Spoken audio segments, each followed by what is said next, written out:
Hello everyone, today we will start chapter 10 circles. Let's start the chapter with its introduction firstly.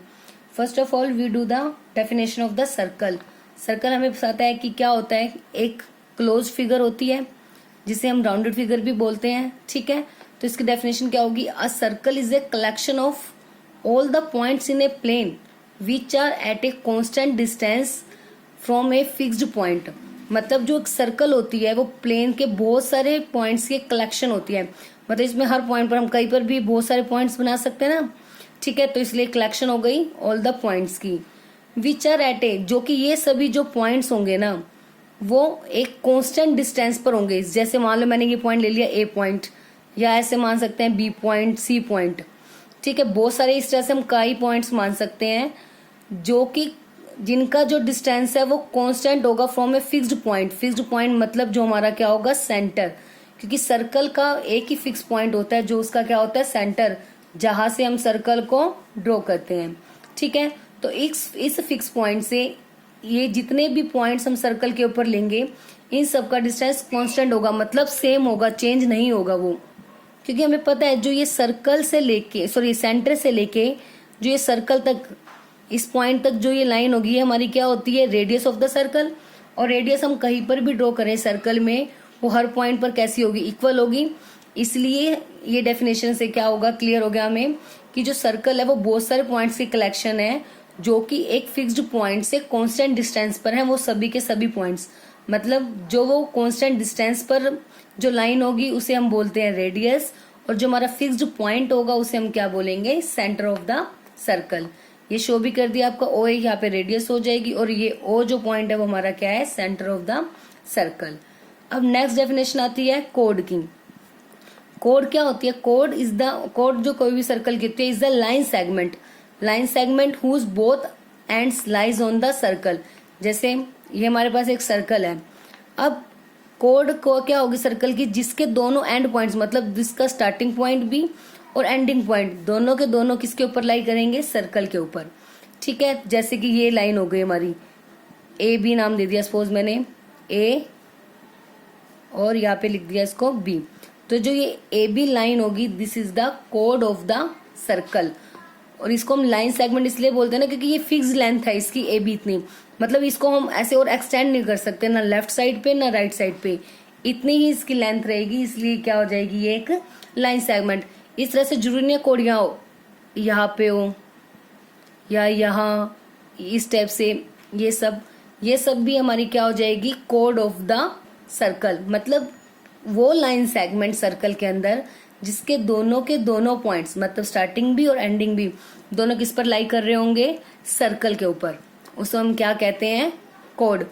Even जो हमारा diameter होता है, जो diameter होता है ये पॉइंट, जो कि इस डायमीटर में पता है क्या होता है, जो हमेशा सेंटर से पास करता है और जिसके दोनों पॉइंट्स कहाँ पर लाई करते हैं, सर्कल के ऊपर.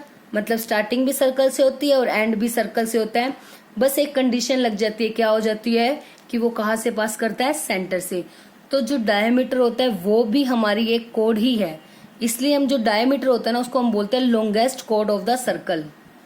देखो डायमीटर को हम लॉन्गेस्ट कोड क्यों कहते हैं.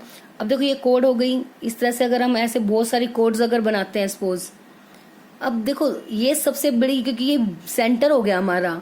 अब जो भी आप नीचे देखो, नीचे ड्रॉ करोगे या ऊपर की साइड ड्रॉ करते जाओगे तो वो उसकी लेंथ जो है छोटी होती जाएगी. आप चाहो तो इसको मेजर करके भी देख सकते हो. ठीक है, ये इसकी लेंथ सबसे बड़ी होगी. उसके बाद क्योंकि जैसे जैसे हम नीचे जाते जाएंगे, ये देखो कोड हमारी कैसे छोटी होती जा रही है, बिल्कुल इस टाइप से. ऐसे ही अगर ऊपर जाते जाएंगे इस लाइन से तो भी हमारी जो कोड है वो कैसी होती जाएगी, स्मॉलेस्ट. इसलिए जो डायमीटर होता है वो क्या होती है, हमारी लॉन्गेस्ट कोड. नेक्स्ट डेफिनेशन आती है हमारी सेगमेंट की. सेगमेंट क्या होती है, सेगमेंट वो रीजन होता है जो कि कोड और उसके कोरस्पॉन्डिंग आर्क के बीच में होता है. मतलब द रीजन बिटवीन द कोड and its corresponding arc is known as the segment. जैसे कि देखो सर्कल में देखेंगे कोड, जैसे ये हमारे पास ए बी कोड है, ए बी कोड और इसी कोड के जो एंड पॉइंट्स के साथ जो नीचे ये आर्क बन रही है साथ में इसके, ये कोड और ये आर्क जो इतना पोर्शन होगा इसे हम बोलते हैं सेगमेंट. ये वाला this is known as the segment. इस लाइन से नीचे नीचे वाला पोर्शन जो कि इस आर्क के तक, तो कोई भी कोड और उसके कोरस्पॉन्डिंग जो आर्क होती है उससे मिलके जो रीजन बनता है उसे हम बोलते हैं सेगमेंट। अब सेगमेंट भी दो टाइप का होता है, माइनर और मेजर। माइनर का मतलब होता है छोटा सा और मेजर का मतलब होता है बड़ा। तो ये देखो ये पोर्शन छोटा सा है तो इसको हम बोल देते हैं माइनर सेगमेंट। अब देखो ध्यान से देखो, ये जो एक कोड है, ठीक है, और इस कोड के साथ ये भी तो एक आर्क बन रही है ऊपर की साइड। इसी कोड के साथ यहाँ पे नीचे एक आर्क बन रही है और इसी कोड के साथ एक ऊपर आर्क बन रही है। और ये पोर्शन छोटा है और ये पोर्शन बहुत बड़ा है, तो इसलिए इसको हम बोल देंगे मेजर सेगमेंट। यहां से लेके ये सारा पूरा रीजन, इसको हम बोल देंगे मेजर सेगमेंट। ठीक है। अब नेक्स्ट डेफिनेशन आती है सेक्टर। अब सेक्टर जैसे सेगमेंट थी कोड और जो कॉरेस्पॉन्डिंग आर्क होगी उनके बीच का रीजन, ऐसे ही जो सेक्टर होता है वो होता है टू रेडियस और उसके कॉरेस्पॉन्डिंग आर्क उनके बीच का रीजन। तो इसकी डेफिनेशन क्या होगी, the region between an arc and two radii. Radii ये मतलब जो रेडियस होती है, रेडियस हमारी एक सिंगुलर फॉर्म होती है और या रेडियाई का मतलब ये एक प्लूरल फॉर्म होती है, तो उसे हम ऐसा लिख देते हैं रेडियाई। इसका मतलब रेडियस ही है कि the region between an arc and two radius joining the centre to end point of the arc is called a sector. मतलब देखो जैसे ये हमारा सेंटर है, अब सेंटर से ये दोनों हमारी क्या हो जाएंगी, रेडियस हो जाएंगी। Suppose O is the centre of the circle, तो OA और OB दोनों हमारी हो गई रेडियस। तो OA और OB जो रेडियस हैं, इनके जो एंड पॉइंट्स हैं, रेडियस का एंड पॉइंट है A, इस रेडियस का एंड पॉइंट है B। अब A और B तक जोन सी हमारी आर्क बन रही है, ये आर्क, तो इसको हम बोलते हैं सेक्टर। तो जो ये पूरा पोर्शन हो गया OAB, ये सारा, इसे हम बोलते हैं सेक्टर। ऐसे ही सेक्टर भी दो टाइप का होता है, ये माइनर और ऐसे ही ऊपर वाला क्या हो जाएगा, मेजर। अब देखो जैसे हमारे पास ये शेप आ गई, ये दोनों रेडियस हो गई और उनके कोरस्पॉन्डिंग जो ये आर्क, तो जो ये शेप बनेगी इसे हम बोलते हैं सेक्टर। ठीक है, देखो यही ऊपर बन रही है, ये दोनों हमारी रेडियस है, इसके एंड पॉइंट से भी क्या जा रही है, एक आर्क, तो इसलिए ये माइनर हो गया और ये कैसा हो गया, मेजर सेक्टर। अब आप नहीं तो ये चीज रिलेट कर सकते हो, जो हमारे पास पिज्जा होता है, ठीक है, जो पिज्जा की जो शेप होती है उसके जो पीसेस होते हैं वो इसी शेप में होते हैं, ट्रायंगुलर, और नीचे की साइड कैसे होते हैं, सर्कुलर। यही शेप होती है ना हमारी पिज्जा की, इस टाइप से। ठीक है, तो जो ये वाली शेप बनेगी, जो पिज्जा वाली शेप, उसे हम बोलते हैं सेक्टर। ठीक है, और जो ये सिंपल जो एक कोड के साथ इस टाइप की जो ये शेप बनती है उसे हम बोलते हैं सेगमेंट। ठीक है, बस ये चीज ध्यान रखनी है, जो पिज्जा वाली शेप होगी that is called the sector, और जो ये कोड के साथ जो रीजन बनेगा हमारा that is called the segment of the circle. Now next is tangent to a circle. Tangent to किसी भी सर्कल की टेंजेंट का मतलब क्या होता है कि tangent to a circle is a line, एक लाइन होगी that intersect the circle at only one point, जो कि सर्कल को सिर्फ एक ही पॉइंट पर टच करे। देखो जैसे एक सर्कल है, इसमें ये देखो ये एक लाइन जो सर्कल को टच करके जा रही है, कितने पॉइंट पर टच करी है, एक ही पॉइंट पर टच करी है ना, तो इसे बोलते हैं हम टेंजेंट ऑफ द सर्कल। तो टेंजेंट ऑफ द सर्कल क्या होगी, जो कि सर्कल को एक ही पॉइंट पर टच करेगी और वो हमेशा सर्कल से बाहर होगी, क्योंकि अगर अंदर की साइड हम बनाएंगे तो वो तो हमेशा दो पॉइंट पर कट करेगी उसे, बट टेंजेंट होते जो सर्कल को सिर्फ एक ही पॉइंट पर टच करे तो वो हमेशा कहाँ पे होगी, वन। अब इसी से रिलेटेड हमारे पास कुछ पॉइंट्स और हैं कि only one tangent can be pass through one point of a circle, कि एक पॉइंट से सर्कल की सिर्फ एक ही टेंजेंट को हम ड्रॉ कर सकते हैं। और एक नेक्स्ट पॉइंट है, एक circle can have infinite many tangent, और एक सर्कल की बहुत सारी टेंजेंट भी हो सकती हैं। देखो जैसे हमारे पास ये है, अब सपोज मैं इस पॉइंट पे बनाऊं, ये भी टेंजेंट हो जाएगी, यहाँ से भी हम टेंजेंट ड्रॉ कर सकते हैं, इस टाइप से यहाँ से भी। तो जो एक बार किसी भी एक पॉइंट पे इसको टच करके जाए, इस टाइप से इनफाइनाइट हम टेंजेंट्स उसकी ड्रॉ कर सकते हैं जो सर्कल को एक पॉइंट पे टच करे।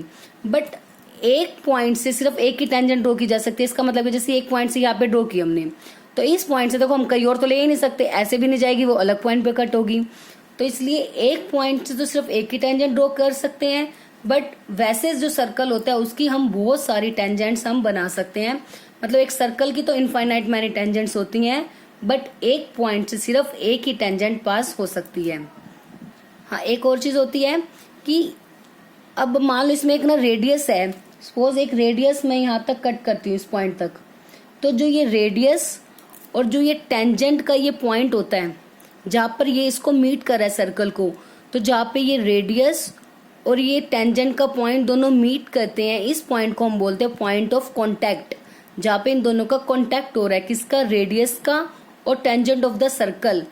टेंजेंट ऑफ द सर्कल और रेडियस ऑफ द सर्कल जिस भी पॉइंट पर एक दूसरे को मीट करते हैं, मतलब इन दोनों का जो इंटरसेक्टिंग पॉइंट कह सकते हैं, कॉमन पॉइंट बोल सकते हो, उसे हम बोलते हैं point of the contact. Now last definition आती है हमारी सेकेंड की। Second is a line. Second एक लाइन होती है which have 2 points in common with circle, जिसके 2 पॉइंट्स कॉमन होते हैं सर्कल के साथ। मतलब जैसे सपोज ये एक सर्कल है, तो सेकेंड एक लाइन होगी हमारी जो कि उसको 2 पॉइंट पर सर्कल को कट करे। देखो कोड और सेकेंड में डिफरेंस क्या है। कोड होती है जिसके दोनों एंड पॉइंट, एक तो कोड होती है हमारी लाइन सेगमेंट जो सर्कल के अंदर ही रहती है, सिर्फ एक लाइन सेगमेंट होगी ना, उसकी लाइन फिक्स हो गई कि जिसके दोनों एंड पॉइंट्स कहाँ पे होंगे, सर्कल पर। बट जो ये हमारी सेकेंड हो गई, ये एक लाइन होती है, मतलब इसको कितना भी हम बढ़ा सकते हैं, सिर्फ ये है कि ये 2 पॉइंट पर सर्कल को क्या करती है, कट। तो टेंजेंट और सेकेंड में क्या डिफरेंस हो गया, टेंजेंट एक ही पॉइंट पर टच करती है सर्कल को, और सेकेंड जो होती है वो 2 पॉइंट्स पर सर्कल को कट करती है, इंटरसेक्ट करती है। सो हमारा जो डेफिनेशंस वाला पार्ट है वो यही तक ही था। इतना ही पार्ट आपने भी करना है, अपनी नोटबुक में भी नोट डाउन करना है इसे। और अब हम इसकी करेंगे 2 थ्योरम्स इस चैप्टर में जो कि मोस्ट इंपॉर्टेंट थ्योरम्स हैं। जो सेकंड थ्योरम है वो that is the most important theorem, and first भी कई बार एग्जाम्स में आ जाती है। तो जो ये 2 थ्योरम्स हैं ये आपने बहुत अच्छे से करनी है, बहुत अच्छे से इसे समझना है और अपनी नोटबुक में भी इसे नोट करना है। अब फर्स्ट थ्योरम क्या है, उसकी स्टेटमेंट है कि आपको ये स्टेटमेंट गिवन होगी, उसके बाद का जो फिगर ड्रॉ करना है या जो भी कुछ लिखना है वो सब आपने खुद करना है, सिर्फ इस स्टेटमेंट को समझ के। क्या स्टेटमेंट गिवन है कि the tangent at any point of a circle, कि सर्कल के किसी भी एक पॉइंट पर अगर हम एक टेंजेंट ड्रॉ करते हैं वो परपेंडिकुलर होती है, इज परपेंडिकुलर टू रेडियस। मतलब वो जो टेंजेंट है वो रेडियस पर परपेंडिकुलर होती है through the point of contact. Point of contact पर, अभी मैंने आपको बताया ना कि पॉइंट ऑफ कॉन्टैक्ट का मतलब क्या होता है, जहाँ पे रेडियस और टेंजेंट एक दूसरे को मीट करती हैं। मतलब हमें ये पॉइंट बताना है कि जहाँ पे रेडियस और टेंजेंट एक दूसरे को मीट करती हैं तो वो कितने डिग्री का एंगल बनाती हैं, 90 डिग्री का। परपेंडिकुलर का मतलब यही होता है ना कि 90 डिग्री। तो सबसे पहले एक सर्कल ड्रॉ करेंगे हम, ठीक है। उसमें हमने ये बना दिया, एक टेंजेंट बना दी और एक रेडियस बना दी। यही हमें गिवन है कि एक रेडियस और एक टेंजेंट कि वो एक दूसरे के साथ कितने डिग्री का एंगल बनाती है, 90। तो हमने ले लिया कि ओ सेंटर है सर्कल का, X Y is the tangent of the circle and P is the point of contact. मतलब जहाँ पे ये टेंजेंट है सर्कल को क्या कर रही है, टच कर रही है, किस पॉइंट पर, पी पॉइंट पर। अब हमें प्रूफ करना है कि जो ये ओपी है ना, ये एक्स वाई के ऊपर परपेंडिकुलर है, मतलब इसके साथ कितने डिग्री का एंगल बनाता है, 90 डिग्री का। तो जब भी हम थ्योरम वाला पोर्शन करते हैं उसके लिए हमें गिवन और क्या प्रूफ करना है, फिर उसका प्रूफ, ये सब हमें मेंशन करना होता है। तो सबसे पहले हम राइट करेंगे गिवन, कि क्या चीज हमें गिवन है। क्वेश्चन में क्या क्या गिवन था कि ओ सेंटर है सर्कल का और X Y is the tangent of the circle, X Y is the tangent of the circle at point P, ठीक है। तो X Y is a tangent of the circle at point P. और हमें proof क्या करना है कि जो ओपी है वो परपेंडिकुलर है किस पर, एक्स वाई पर। तो टू प्रूफ में यही राइट कर देंगे, OP is perpendicular to X Y, this is the symbol of that is. मतलब इसका मतलब क्या प्रूफ करना है हमें, ओपी परपेंडिकुलर एक्स वाई, ये सिंबल होता है किस चीज का, परपेंडिकुलर का। तो चाहे आप ये लिख दो या ये लिख दो, एक भी लिख सकते हो, आपकी मर्जी है, ठीक है। अब हमें इसे प्रूफ करना है, तो इसके लिए हमें पहले कंस्ट्रक्शन करनी पड़ेगी। तो इसमें कंस्ट्रक्शन करेंगे क्या, एक पॉइंट लेंगे हम एक्स वाई पर क्यू, जो कि ठीक है क्यू करेंगे, और उसके बाद ओ क्यू को ज्वाइन करेंगे जो कि इस सर्कल को आर पॉइंट पे इंटरसेक्ट करेगी, ठीक है। तो बस हमें ये लिखना है, take a point Q on X Y, ठीक है। एक पॉइंट ले लेंगे क्यू किसके ऊपर, एक्स वाई पर, एंड ज्वाइन कर दिया हमने किसको, ओ क्यू को, which intersect the circle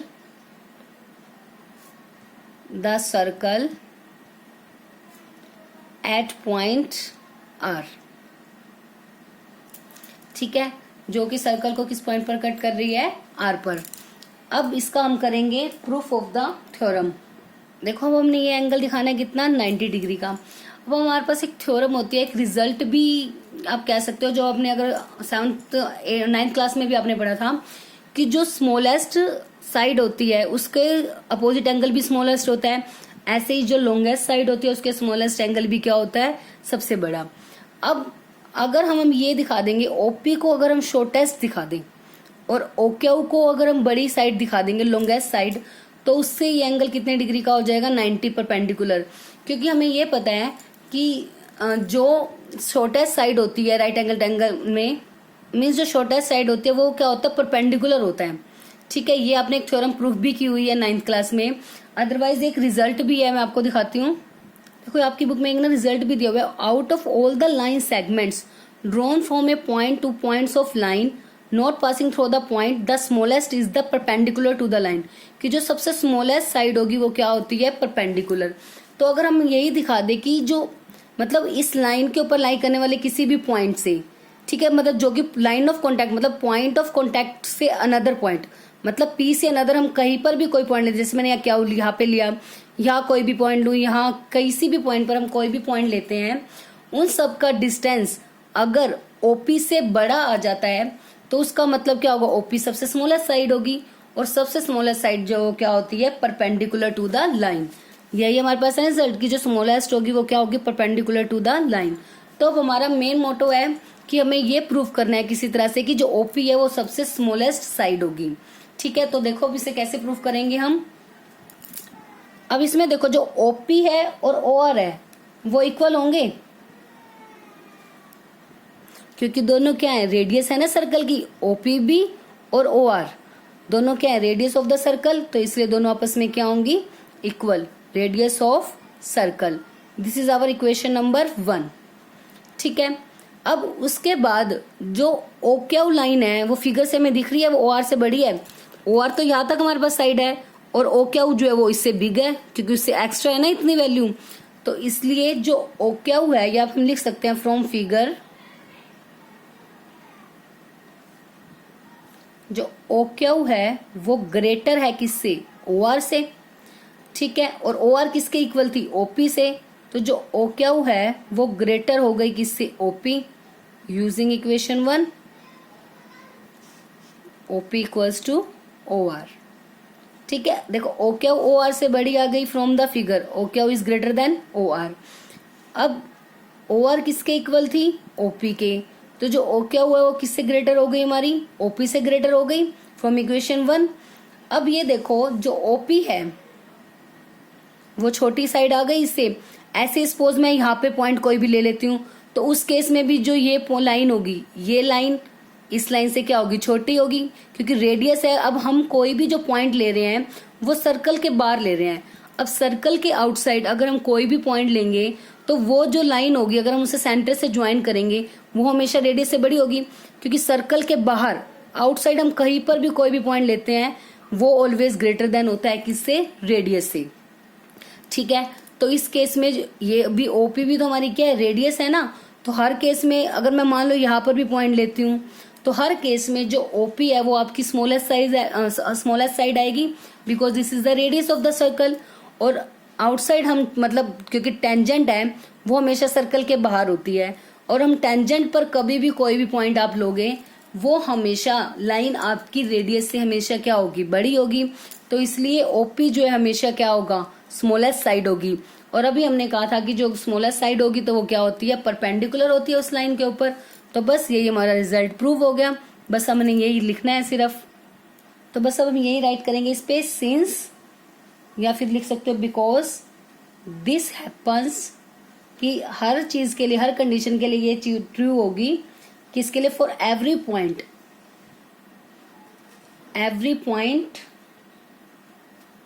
on X Y except P, क्योंकि पी तो पॉइंट ऑफ कॉन्टैक्ट है ना, तो पी तक तो रेडियस बनेगी, वो साइड तो इक्वल ही होगी। तो अनदर पॉइंट पी के अलावा कहीं भी हम कोई और पॉइंट लेते हैं तो वो हमेशा उस केस में जो हमारी वो लाइन होगी वो हमेशा जो रेडियस से क्या होगी, हमेशा बड़ी होगी। मतलब उस सब केसेस में जो ओपी है वो स्मॉलेस्ट साइड हो जाएगी। तो except P, so OP is the shortest of all distances, all distances of the point O to points of x y, मतलब x y पर जितने भी पॉइंट्स होंगे उन सब से O का डिस्टेंस वो हमेशा बड़ा होगा OP से, तो इसलिए OP उन सब से हमेशा क्या होगी, छोटी साइड होगी, शॉर्टेस्ट डिस्टेंस होगा उसका हमेशा, ठीक है। सो देयरफॉर जो हमने प्रूव करना था, क्या प्रूव करना था हमें कि OP है वो परपेंडिकुलर हो गई किसके ऊपर, XY के ऊपर। Therefore OP is perpendicular to XY,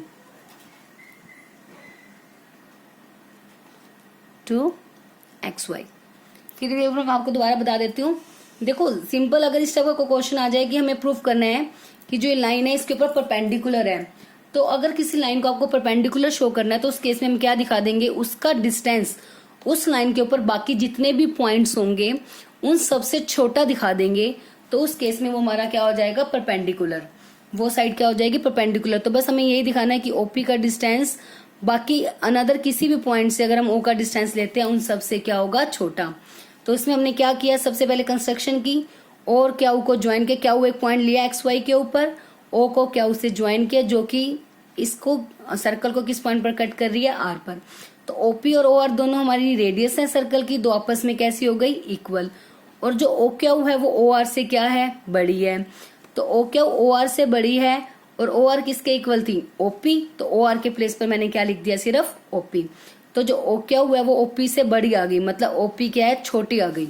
हमें यही तो दिखाना था, OP को स्मॉलेस्ट, तो OP छोटी आ गई। तो इसी तरह से हम कह सकते हैं सिमिलरली अगर हम कोई भी पॉइंट लेंगे XY के ऊपर तो हर केस में OP का जो डिस्टेंस है वो हमेशा शॉर्टेस्ट ही होगा। तो बस डिस्टेंस शॉर्टेस्ट हो गया तो हमारा रिजल्ट प्रूव हो गया। तो बस हमने इसका ये रीजन ही लिखना है, उसके बाद हम राइट करें बस therefore OP is perpendicular to XY, यही हमें प्रूव करना था। अब next second theorem, that is the most important theorem, कि the length of tangents drawn from an external point to a circle are equal, कि कोई भी सर्कल है उसमें एक्सटर्नल पॉइंट से जितनी भी टेंजेंट ड्रॉ की जाएंगी उनकी लेंथ हमेशा इक्वल होगी। और एक एक्सटर्नल पॉइंट से हम दो ही टेंजेंट ड्रॉ कर सकते हैं और दोनों की लेंथ को हमें क्या शो करना है, इक्वल। तो सबसे पहले एक सर्कल ड्रॉ किया हमने, उसका सेंटर क्या है O, और एक एक्सटर्नल पॉइंट मान लिया P, और P से क्या तक और P से R तक हमने दो टेंजेंट ले ली। तो यही हमें गिवन है, O is the centre of the circle और a point P lying outside the circle, P outside the circle lie कर रहा है, और PQ एंड PR दोनों क्या हो जाएंगे, tangent from the point P। Prove करना है कि जो ये दो टेंजेंट है एक पॉइंट से हमने ड्रॉ किए हैं उनकी लेंथ कैसी होगी, इक्वल, मतलब PQ को किसके इक्वल दिखाना है हमें, PR के।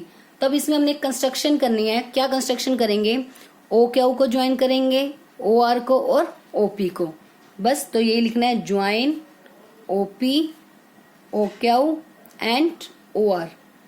बहुत ही इजी सी थ्योरम है ये और बहुत ही आसानी से आप इसे समझ सकते हो, बहुत इंपॉर्टेंट थ्योरम है।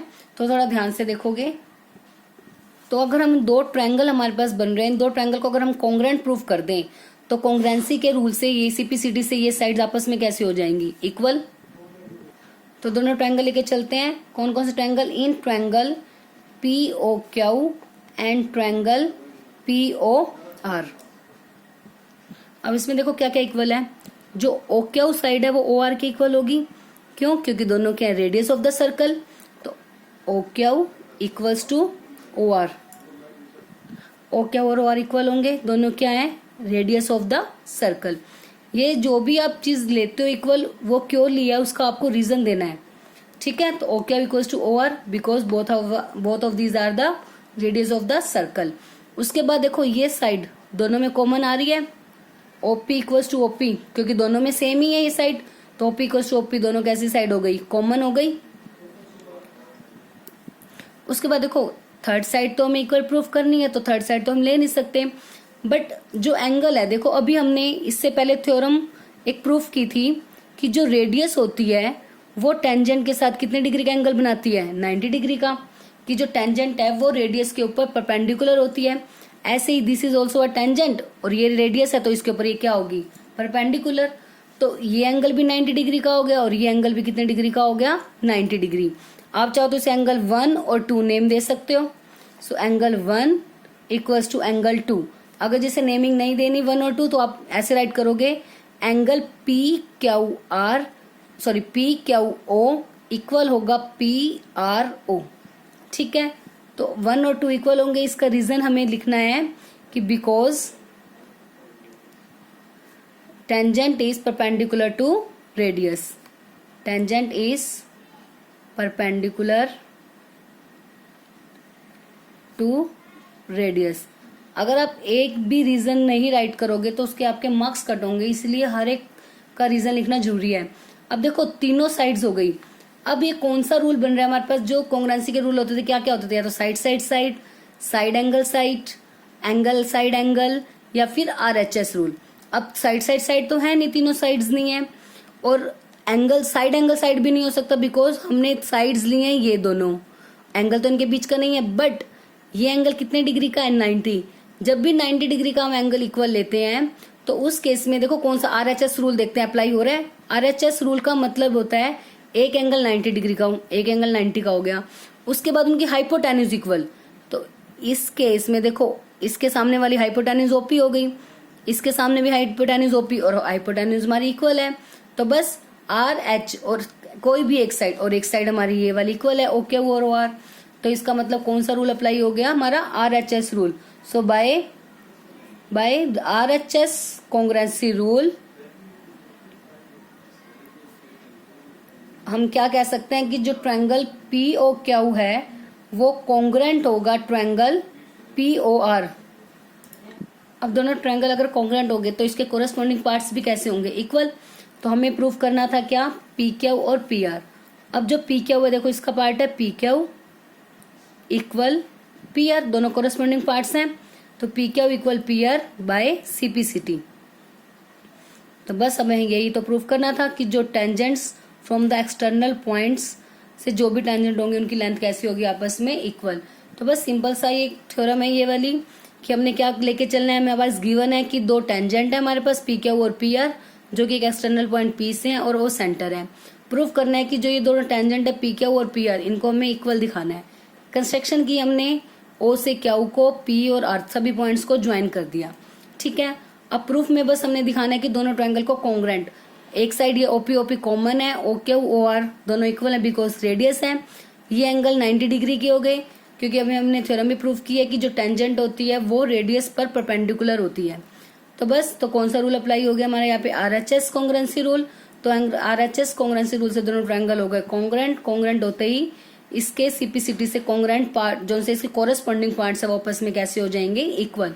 तो PQ इक्वल्स टू PR आ गया, यही हमें प्रूफ करना था।